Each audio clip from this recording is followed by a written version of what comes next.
Rick Dempsey, I heard, birthday today, huh? 69 again. He's in great shape for a guy at 69. Huh? No, seriously. Did you sign up for that at 69? Richard, don't answer that. What we got? Lundy look a lot better. Yeah, that was fun. He had a really good feel for his breaking ball. He just had the one pitch, I thought, that, he's trying to go down way off the plate, and he let it leak back enough out over the plate. He'd like to have that one back. But I thought he had a good just feel for pitching. Some guys, he made them beat his breaking ball. He had a good breaking ball, a good commando, and they didn't seem like they were seeing it or following it, and he had two of them.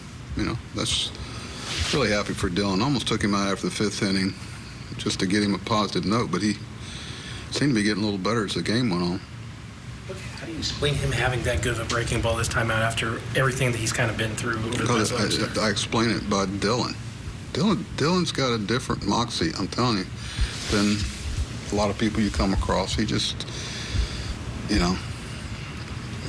not like some players like, Forrest Gump and a box of chocolates. You never know what you're going to get. At some point he's going to get back on the horse. This one's been, quite frankly, a little longer than I've seen with him. See what the next one brings, but I know he always has a purpose and has the want to and everything. It's just really as happy for him as I am the team to get a W, because I know he's been beating himself up. Is that as good as did you see the slider in the last couple months consistently? Probably the strike to ball slider. A lot of them have been balls out of his hand, and it just, you don't get those passes. But he had a lot of, he had very few ball to strike. That's when it kind of gets you in trouble, unless you're behind the count and they're going to spit on it. But the strike, the ball, breaking ball was there for him. But one of the things that he had said after the last start in Tampa Bay, he said that he needed to throw with a little bit more conviction. When you see that fifth inning where, he allows a run, but then kind of bears down, he uses that breaking ball and gets some outs and stops the damage. And, probably he should have just given up one run. We had two plays there we should have made. And, I always feel like he's got conviction, but there's one thing to hope something happens, another thing that I'm going to make it happen, What the catch by Valera? Jeez, really good. I got blocked out, but I got to see it in return. Went up, you're thinking, you go through periods, it seems like for quite a while, that it'll pop up in a key situation that goes out of play by this much behind the screen, and then the ball leaves the bat, and you're expecting to be a duck flare, or we call it something else, and he comes out of, I wouldn't say nowhere. One thing about Breivik, he's got a history of hitting. If you look at his track record in minor leagues and his career, especially right-handed, but he's hit everywhere except the big leagues for the most part. He's got an impressive offensive background. So made a big double play and he and Trey really executed properly. You've seen balls like that fall so many times this year. My point. That's my point.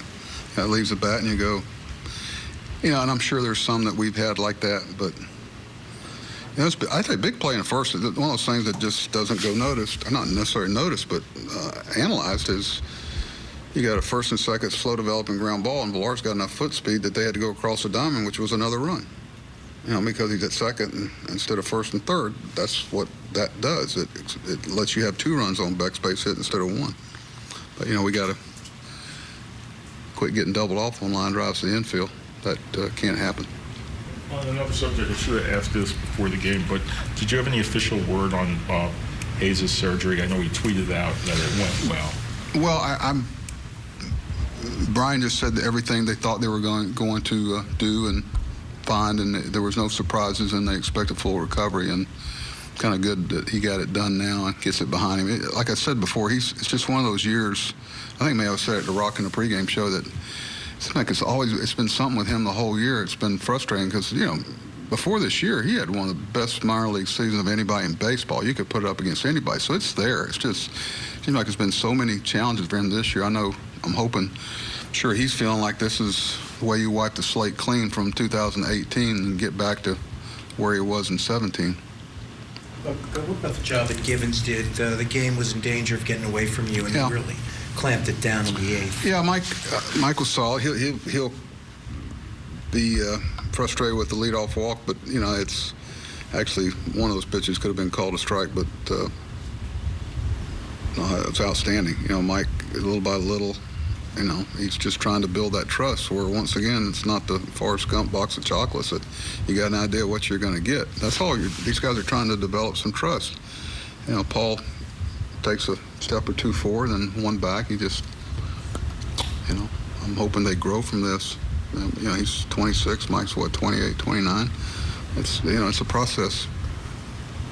But they're both doing roles that they haven't done before in the big leagues. So regardless of your age, there's an experience that has to be gained with that.